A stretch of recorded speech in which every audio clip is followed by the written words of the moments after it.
Welcome to Master 2255 English Phrasal Verbs, complete course with 150 categories for fluency.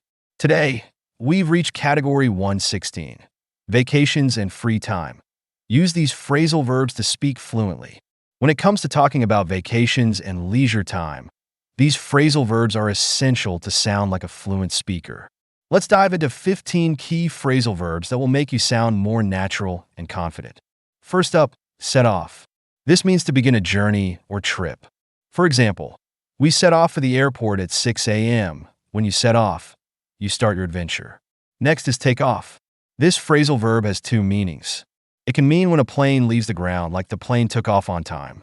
It can also mean to leave suddenly, as in he took off without saying goodbye. Then we have check-in. This is used when you arrive at a hotel or airport and register your arrival. For example, we checked in at the hotel and got our room key.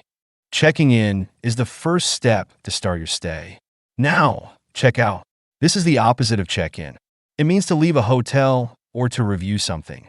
For instance, we checked out of the hotel at 11 a.m., or you should check out that new restaurant in town. Next is pick up. This means to collect someone or something. For example, I'll pick you up from the airport at 3 p.m. It's often used for transportation or picking up items. Then we have drop off. This is when you leave someone or something at a location. For example, I'll drop you off at the train station on my way to work. It's the opposite of pick up. Next up is get away. This means to take a break or go on vacation. For instance, we're planning to get away for the weekend to relax.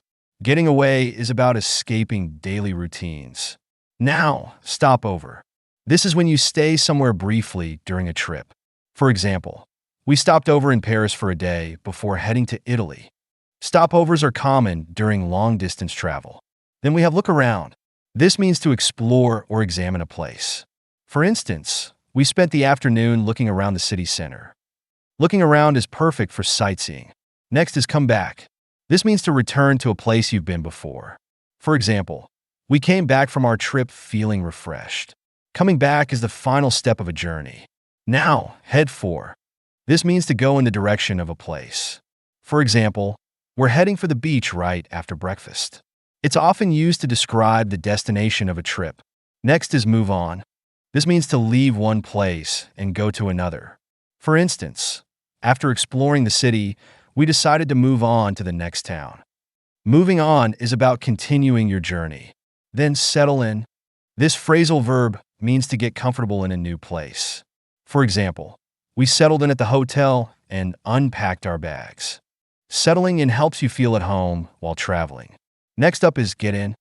This means to arrive at a destination, often after a trip. For example, our train got in late due to delays.